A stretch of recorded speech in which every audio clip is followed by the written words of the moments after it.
All right, welcome back to Mind Your English, the podcast where we explore real topics from everyday life while helping you pick up natural English along the way.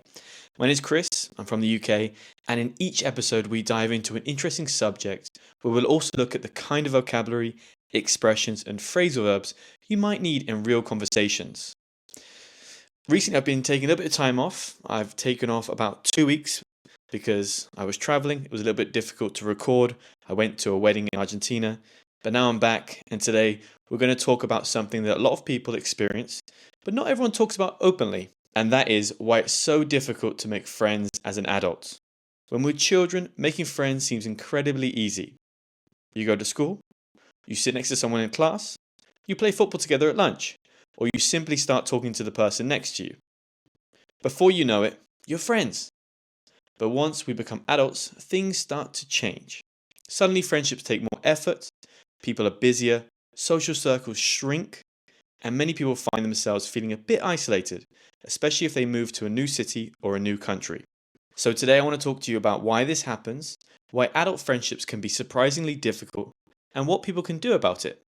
And along the way, we'll look at some natural English expressions and phrasal verbs that people often use when talking about friendships and social life. Oh, one other thing before we get going. If you want to download the transcript, just click the link below. You can read what I say as you listen.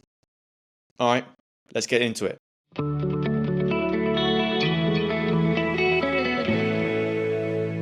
First of all, let's talk about childhood.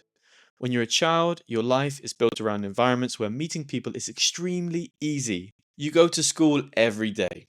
You're surrounded by people your own age. You share the same routine. You have similar experiences. In other words, you have built-in opportunities to meet people. And this makes friendships happen quite naturally. You might sit next to someone in class and strike up a conversation. That's a nice expression.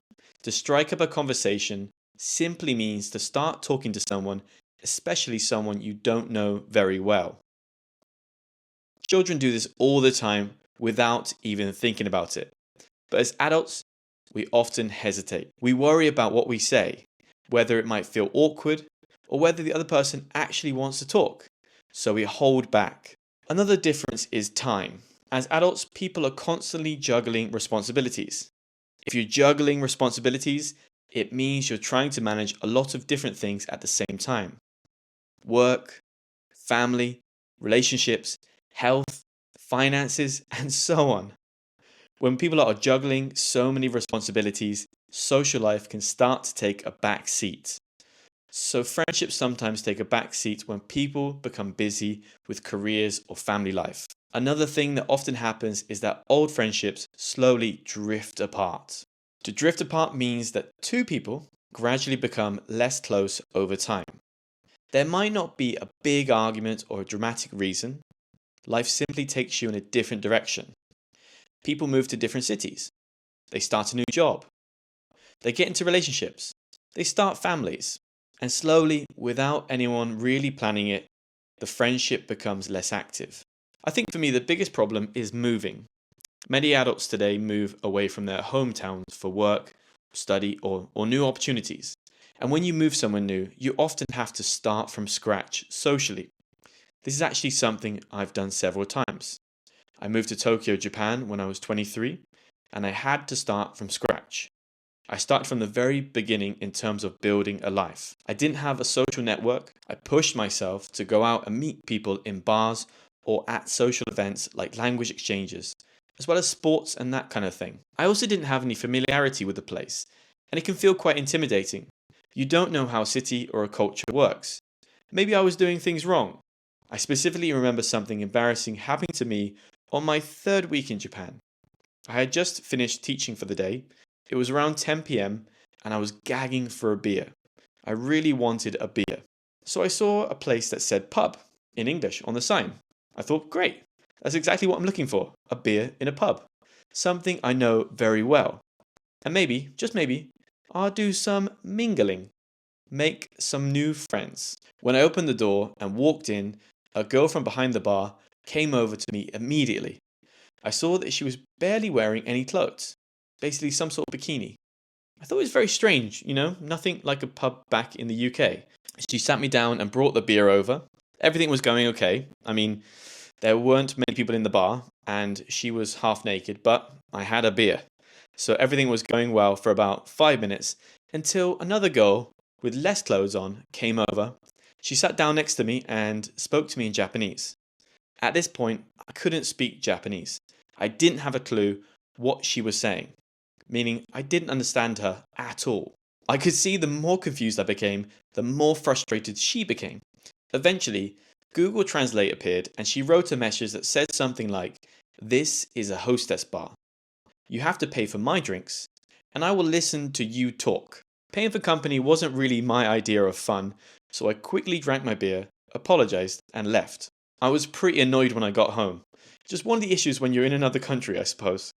Despite this, I do believe making new friends as an adult requires something that many people find uncomfortable: putting yourself out there. If you put yourself out there, you make an effort to meet people even though it might feel awkward or risky. For example, you might go to a social event alone. You might join a club or a class. You might introduce yourself to someone you don't know. You might go to a strange pub by yourself. And that's something many adults struggle with, because as we get older, we often become more self-conscious. We worry about how we come across. We worry about whether people will like us, or we worry about being rejected. So instead of putting ourselves out there, we stay in our comfort zones.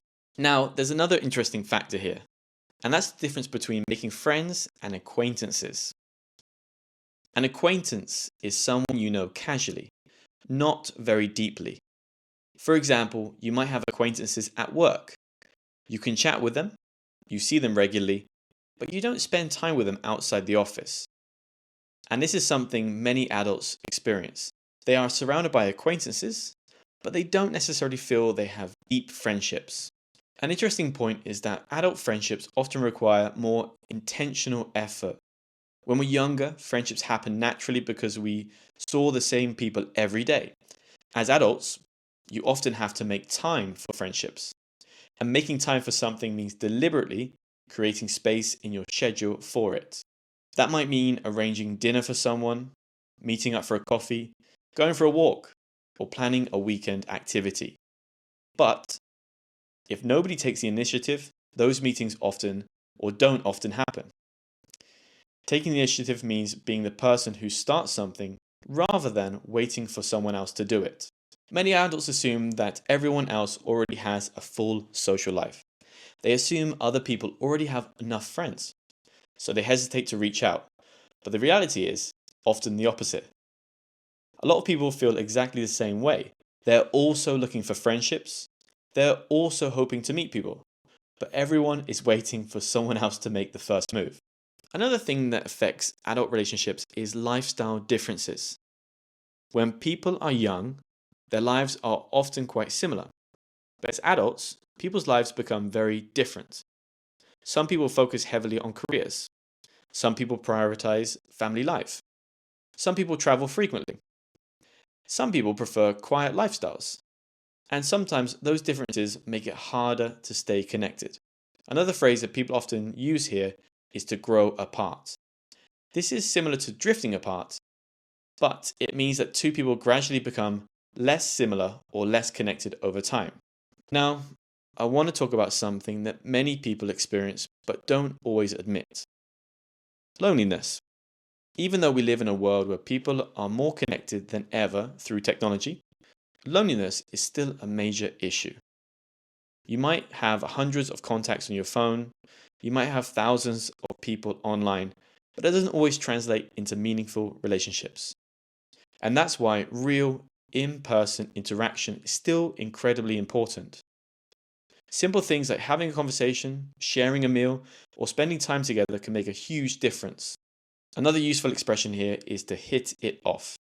If two people hit it off, they immediately connect and get along very well. You might meet someone at a party and instantly feel comfortable talking to them. You laugh at the same jokes, you have similar interests, or you just click. And that's what happens. Friendships can develop quite naturally. But of course, not every interaction works like that. Sometimes conversations feel awkward, and people don't have much in common. And that's completely normal too, which is why meeting lots of different people increases the chances of finding those friendships where you really hit it off. Another interesting idea is that friendships often form around shared activities.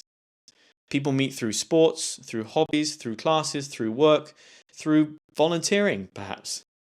Shared activities give something natural to talk about, and they make social interactions feel easier because instead of forcing conversation, you're simply doing something together.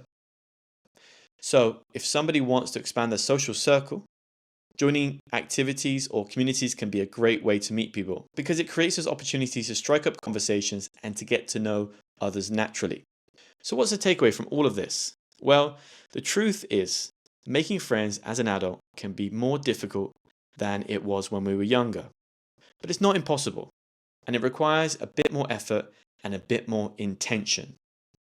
Sometimes it means putting yourself out there, sometimes it means reaching out to someone first, sometimes it means making time for people even when life feels busy. Because at the end of the day, friendships are one of the most important parts of a happy, meaningful life. They give us support, they give us laughter, they give us a sense of belonging.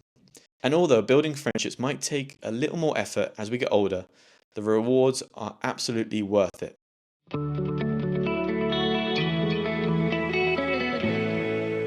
So that brings us to the end of today's episode.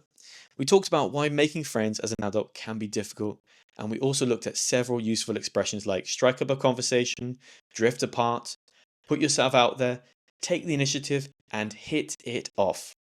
These are all very natural expressions that you'll hear in real conversations about friendships and social life. If you enjoyed this episode of Mind Your English, feel free to share it with someone who's also learning English. And as always, keep listening, keep learning, and keep challenging your English. I'll see you in the next episode.